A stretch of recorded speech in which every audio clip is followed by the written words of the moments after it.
From the late 1930s to mid-60s, Hollywood's favorite heroes lived and breathed through the golden frontier of the Western genre. These movies had practically everything going for them. Righteous men riding horses and shooting guns, fighting clear-cut evil threats, and winning the damsel's heart, all while wearing a clean smile. The genre's praise at this time is rightfully so earned. The movies analyzed themes and stories that were hard-hitting to the post-war audience with great cinematography to boot. Just think about some of the classics during this time. Stagecoach,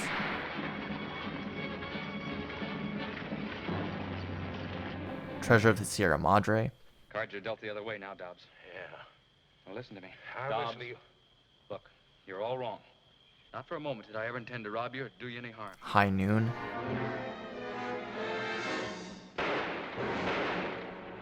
Shane,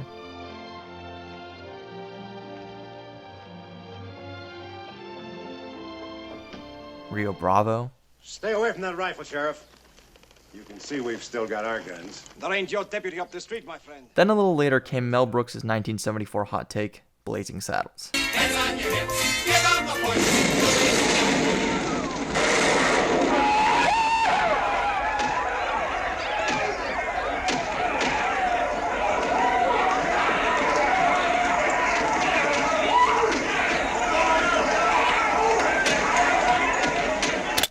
I'm Luke, and today we'll be looking at the perfect storm of both Hollywood and history's pasts that led to Blazing Saddles flipping the script on westerns and the film industry.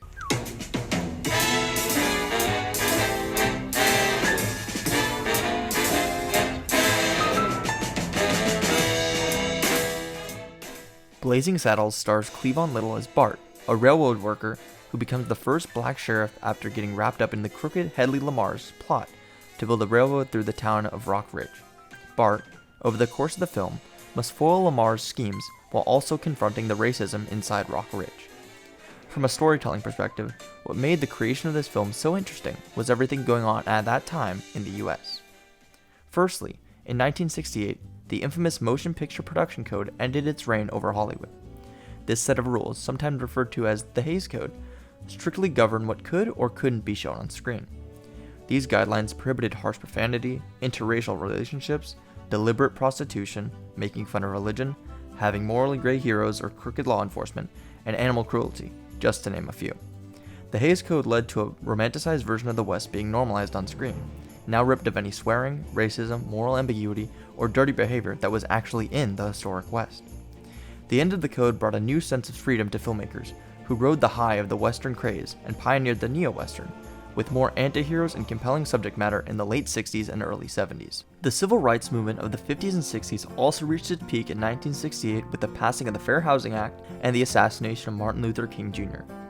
While the awareness of racial issues in the US hit a turning point at this time, Hollywood was still really bad with their depiction of black characters and stories. So, the master of satire Mel Brooks took advantage of this pivotal time in history and film to assemble the great writing team of Andrew Bergman, Richard Pryor, and Norman Steinberg to lampoon the Western genre, racism, and Hollywood's outdated viewpoints of both. Let's go back to the ending of the film. When the third act fight teaming up Bart and the Rock Ridge citizens against a gang of Western villains bursts off set into a soundstage for a classic musical movie, it forces the audience to ask the question, what is the real setting of Blazing Saddles? Up to this point in the film, we have believed it to be the West, as it shares the feel of so many movies with the same tropes and perceived location. However, Brooks' setting is twofold. Sure, it's the Wild West, but as that's only revealed to be a movie studio lot, we realize the location is actually Hollywood. This shows Mel Brooks and his team are really not just lampooning the Western, but Hollywood's glorification of the genre and the lies about what the West truly was.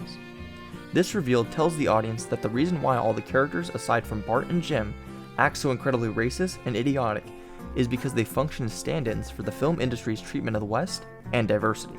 The result satirically illustrates how shockingly different the squeaky clean and whitewashed version of the West is, when compared to the harsh reality of both the actual Wild West and the Hollywood establishment's prejudiced views.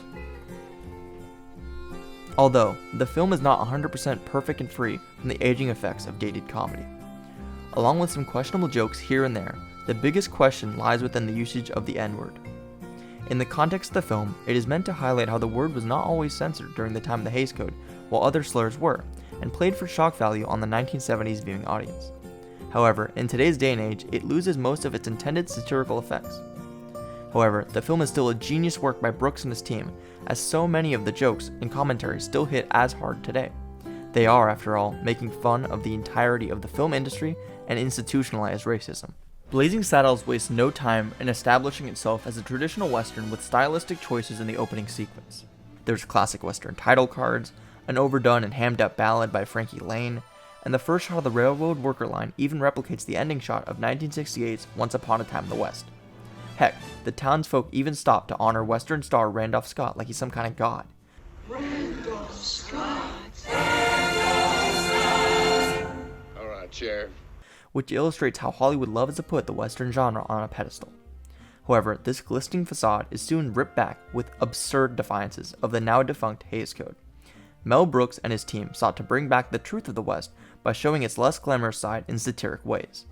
The introduction of Mel Brooks' governor character, whose French name literally translates to Fardomaniac, is a great example of social commentary on corrupt government officials of the West, with parts of the portrayal still even ringing true in today's government. Governor Lepetomane takes native land away for no reason, is willing to blindly turn important places like mental hospitals into casinos, and commits acts of sexual misconduct towards his secretary. Brooks' portrayal of the governor as essentially a 5-year-old playing games after eating a bunch of sugar comedically illustrates the problems in the real Western government that weren't shown in the classic films. Similarly, Lily von Stupp, her overdone German accent, and her introduction song I'm Tired are all meant to satirize the popular foreign sex symbol found in so many Hollywood films. Her song specifically parodies Marlene Dietrich's Laziest Gal in Town from Hitchcock's movie Stage Fright. While the original song's lyrics were trying to come off as seductive and mysterious, Lily plays her version as brutally honest. She's exhausted by all these horny cowboys and can take advantage of them to benefit herself. Lily, played by Madeline Kahn, also aligns more with the prostitutes in the actual West than the sexualized damsel found in the golden age of Hollywood cinema. In the historical West, prostitutes used their influence over pioneer men to create lucrative businesses, set up charities, and in some states even help gain the women to right to vote. This is very similar to what Lily attempts to do in Being Paid to get rid of Bart in the film. Besides the previous two examples, Mel Brooks also includes the campfire sequence and Mongo the Brute's introduction, both of which fly in the face of the defunct Hays Code, while also illustrating how squeaky clean the golden age of westerns was. Mongo punching the horse shows the audience his ruthless and zany nature, and is a literal punch in the face for Hollywood standards on animal cruelty.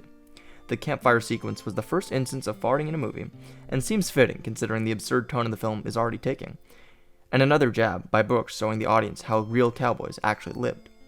Out of all the clever jokes and satire pieces Brooks and his team include in the film, the most notable is its subversion of Hollywood's relationship with race. Classic westerns traditionally have your clean-cut, white hero on horseback. However, the actual West was incredibly diverse, with 1/3 of cowboys being Mexican and 1/4 of Texan cowboys being black. Blazing Saddles parodies this lack of representation by having Bart, a black man, in the role of sheriff, deputized by Hedley Lamar, the film's villain. With this setup, Brooks' team asked the main question that drives the movie forward: can diversity overcome racism in Hollywood? While traditionally old Hollywood would either make black, indigenous, or people of color villains, victims, or shun diversity completely, this film makes it clear that those people are wrong and illustrates how stupid those under the influence of hatred are. These are just simple farmers. These are people of the land. The common clay of the New West. You know. Morons. Besides all the corrupt politicians and racists in power being characterized as children, the citizens of Rockridge decide at first that they would rather have bandits overrun their town than be more accepting of others. This is Mel Brooks' meta-commentary on how Hollywood was, and still kinda is, less focused on telling diverse stories and more interested in keeping the less inclusive status quo and cashing in on movies with the same unoriginal concepts and tropes. We'll head them off at the pass! Head them off at the pass? I hate that cliche. And in gallops Cleavon Little's Bart, flipping the script in Hollywood completely. Bart is the antithesis of the traditional Golden Age cowboy for a variety of reasons besides his race. Firstly, in the scene where the white pioneers are making fun of the railroad workers and telling them to sing quote-unquote working songs, Bart begins to belt out I'll Get a Kick Out of You, a song from the musical and movie Anything Goes. I get no kick from champagne, mere alcohol doesn't. What makes this interaction interesting, though, is that Bart begins to sing the second verse, "Some get a kick from cocaine," before getting cut off. This verse, only found in the musical, had to be changed to "Some like the perfume in Spain" for the Anything Goes film adaptation because of the Hays Code. As the jerk cowboy is the stand-in for Hollywood's fake West, and Bart is a symbol of the overlooked aspects not touched by Hollywood, this interaction is quite literally the truth of art getting censored by the Hays Code. Bart continues this characterization of being someone outside the Western movie set that most of the film takes place in by foiling all the typical threats of a Western in unique and creative ways. Instead of a classic shootout or brawl to defeat the strong Mongo, he knocks him out Looney Tunes style and ends up making him more compassionate. Instead of getting tricked and falling for the foreign sex symbol in Lily, Bart ends up making her desire a long-term relationship with him. Lastly, instead of a classic chase or final duel scene, Bart decides to build a replica set of Rockridge that is so absurd to the point that the literal walls of the Western film come crashing down. His character pokes holes in every single trope of the golden age of the Western and outwits the racism embedded inside it. Blazing Saddles takes advantage of a crossroads in social action, film history, and Westerns in order to flip audiences' expectations on their heads and provide commentary for how society can grow when not attached to the barriers put up by production codes, cliched tropes, and discrimination. I think Bart best summarizes the writing team's goal in this line here. Like I told you, once you establish yourself, they got to accept you. In shining a light on the issues with Hollywood and its early depiction of the West, Blazing Saddles proves the power that media has to influence viewers' perspectives on art, social issues, and other people.